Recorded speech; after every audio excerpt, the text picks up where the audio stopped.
পাচ্ছি অসুস্থ হয়ে পড়েছেন তার মধ্যেই অর্থাৎ আমরা যে ছবি আমরা দেখতে পাচ্ছি যে শিক্ষকদের আন্দোলনে দুন্দুবার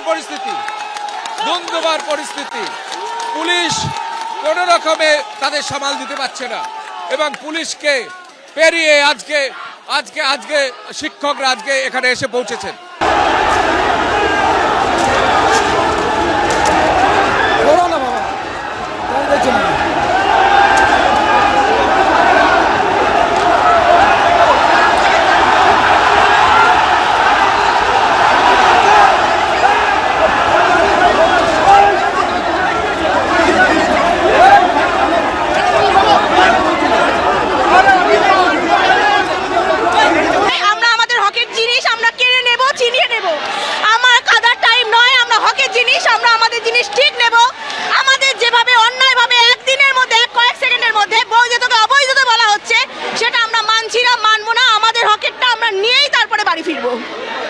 পরিজনকে নিয়ে যারা আসছেন তাদের চোখে জল, এই চোখের জলটা স্বাভাবিক, কারণ হকের চাকরি তারা হারিয়েছেন।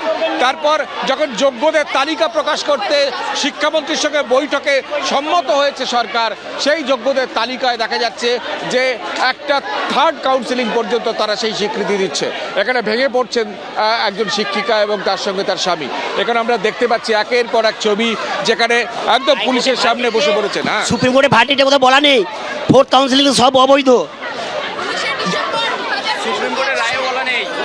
হাইকোর্টের জাজমেন্টে বলা আছে আমাদের 11-12-এর ভ্যালিডিটি 17-12-2019 অবধি, 9-10-এর 19-12-2019 অবধি ভ্যালিডিটি। তাহলে কি করে বলতে পারে 4th, 5th, 6th, 7th গুলো অযোগ্য? বলতেই পারে না কমিশন। এসএসসি চেয়ারম্যান একটা অযোগ্য এসএসসি চেয়ারম্যান। আমি যখন 9-10-এ ফার্স্ট কাউন্সিলিংয়ে ছিলাম, সেখান থেকে 4th কাউন্সিলিংয়ে 11-12-এ জয়েন করি, তাহলে আমি এখন কি করব? ঠিকই, যারা পরবর্তী কাউন্সিলিংয়ে জয়েন করেছেন তারা কি করবেন? তারা প্রশ্ন তুলছেন, তারা যোগ্য, তারা পয়সা দেননি, তারা ঘুষ দেননি, তারা মেধার জন্য চাকরি পেয়েছেন, তারা এখন কি করবেন?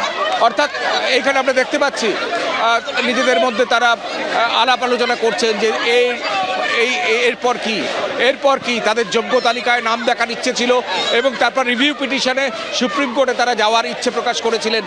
সরকার বা এসএসসি সেই রিভিউ পিটিশন করার কথা, কিন্তু যারা চাকরি পেলেন তারাই যদি আমরা এখানে কেউ একজন দেখাচ্ছেন ক্যাবিনেট অনুমোদিত দেওয়া আছে, ওদিকে হ্যাঁ, এর ক্যাবিনেট অনুমোদিত করা আছে যে প্যানেলের ভ্যালিডিটি 9-10-এর 19-12-2019 আর 11-12-এর 17-12-2019। তাহলে কমিশন কি করে বলতে পারে 4th, 5th, 6th, 7th কাউন্সিলিংগুলো অযোগ্য অবৈধ হতে পারে? কোনোদিন এটা হতে পারে না। অর্থাৎ কমিশনের ভূমিকা নিয়ে প্রশ্ন উঠছে। এখনো যে বৈঠক হচ্ছে, আজ থেকে 8th কাউন্সিলিং কোনো কাউন্সিলিং অবৈধ হতে পারে না, অর্থাৎ অবৈধ হতে পারে না। আমরা দেখতে পাচ্ছি পুলিশের ছবিটা আমি দেখাতে বলবো আমাদের ক্যামেরা পার্সনকে। পুলিশের ছবি, কার্যত নীরব দর্শক, পুলিশ আটকাচ্ছে স্কুল সার্ভিস কমিশনের ভেতরে যাতে কেউ প্রবেশ করতে না পারে।